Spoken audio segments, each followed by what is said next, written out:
Glass is the new film from writer and director M. Night Shyamalan, and is the conclusion of a trilogy that is preceded by both Unbreakable and Split.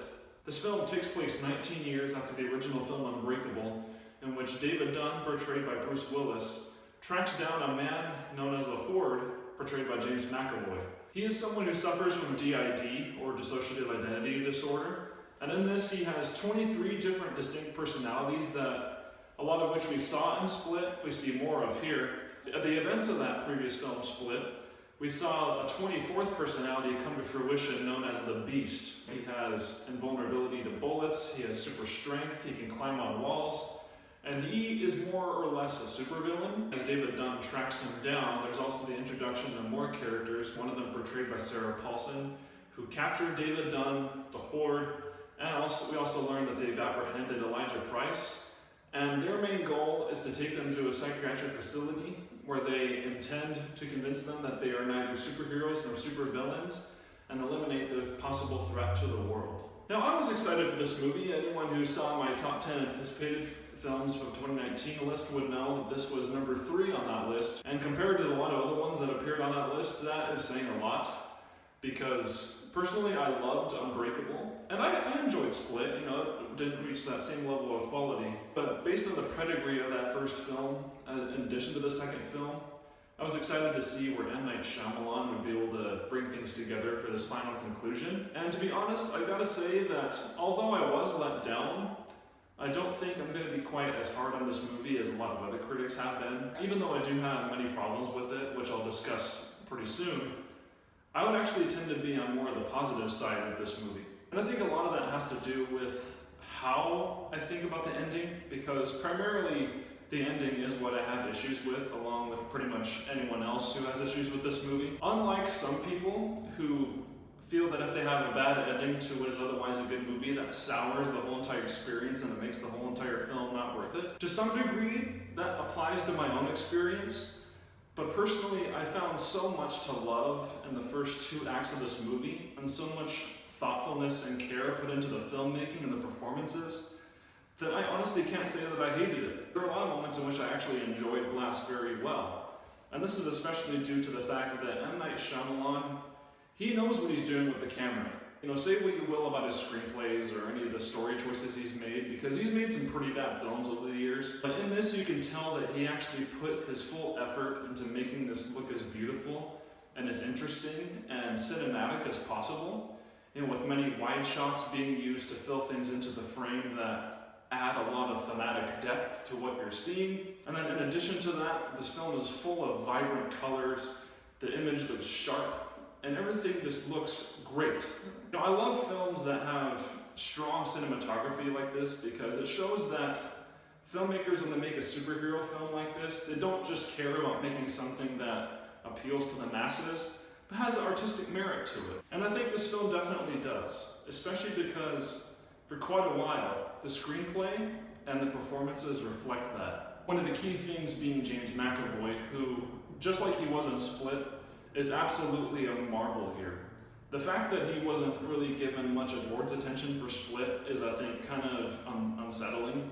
And I hope he gets a little bit for this movie as well. In Split, you can notice very easily how well he was able to morph from one personality to the next within the blink of an eye. You could literally be watching his face, and you could tell the man was able to change the physical properties on his face and all of his expressions to bring out a whole entire new person with his acting. The same goes for this movie too, especially since he has more personalities to work with here. And I would say that James McAvoy is definitely the strongest selling point of this film. There's a reason why he got top billing. And in that, he also lands a lot of this film's most emotionally powerful beats as well, which is surprising considering that he is mostly an antagonist. Another strong performer here is Samuel L. Jackson. You're going to be hearing that a lot from people.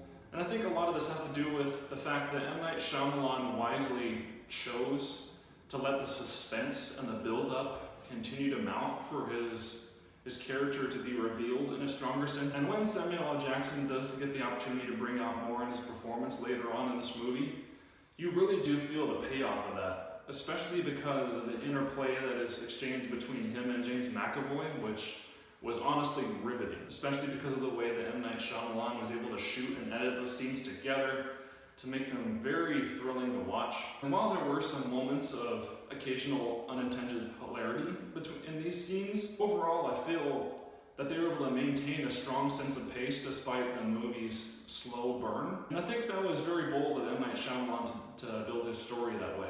Glass is definitely slower than most generic superhero films, and some people are going to feel that if they weren't used to Unbreakable. But I like the fact that M. Night Shyamalan was able to consistently maintain the same tone and the same style as Unbreakable and Split in this movie. I think it definitely makes for a film that, while it may not be always exciting, personally I found it very riveting in a dramatic sense, since the story focused so much on just performance and storytelling for quite a bit of it. It just allowed you to sit back and watch people interacting in very interesting conversations. Now, as far as Bruce Willis goes, this is definitely the start of one of my issues.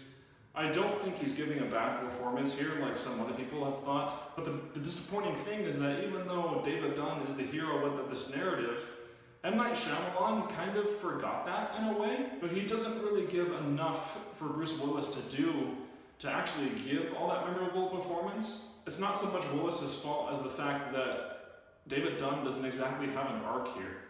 And with the way that this film chose to conclude his story in the third act was honestly very disappointing. And leading into that, yes, the ending of this film is definitely the weakest part of this whole entire thing. And it's not just because of the typical M. Night Shyamalan twist that is revealed in the end. It's because of what that does to the whole entire narrative of the film you're watching, as well as the previous two films as well. See, this has to do with thematic reasons I can't really get into here because of spoilers. I don't intend to divulge any here. But in addition to that, it's the kind of ending to where the film builds so much, and then it kind of subverts your expectations in a way, but doesn't do it in any sort of emotionally satisfying way. Story events that take place don't feel earned. And it also creates plot holes that I don't see anyone explaining very easily. Honestly, it kind of portrays just the thematic meaning of the whole entire movie as a whole. It also brings about storylines and then scenes that just feel kind of laughable when you think back on them. Nonetheless, I want to make it clear that I still enjoyed this movie for a pretty good degree, especially because so much of what was leading up to the disappointing turns in the final act was personally satisfying to me. As a film fan, I do have to say that leading up to the third act, a lot of what M. Night Shyamalan was doing with his camera and his cast were actually pretty extraordinary. Although I do have to say that for the action sequences that M. Night Shyamalan brings up, they were pretty awkward and hard to watch. The best way to really explain just how strange the fight scenes between David Dunn and the Horde were would be for me to show you. So imagine I'm filming one of my reviews, and instead of actually having my phone camera spaced away from me as it is now, I chose first to do this and make it all kind of awkward and in my face. And then I'm really far away for the next shot, and you can see a bunch of other stuff in the frame.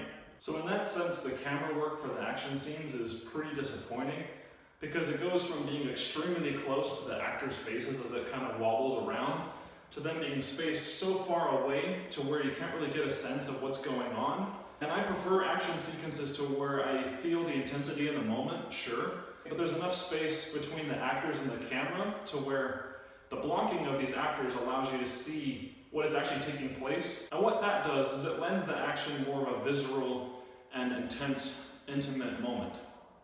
And for this, it just felt awkward.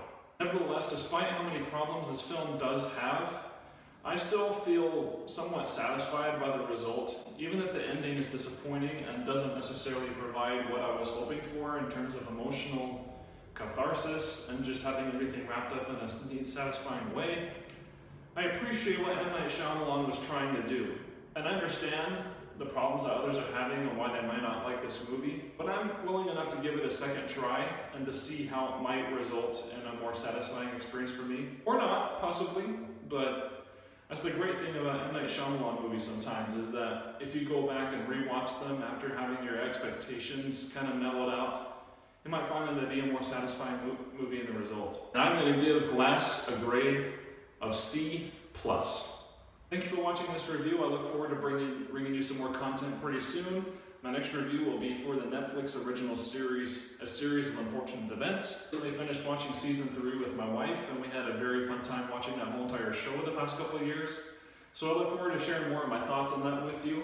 And as always, thanks again for checking out my channel. Please check out my Facebook page for more content and more mini reviews, and also subscribe for more content on here as well. Thank you, and have a good day.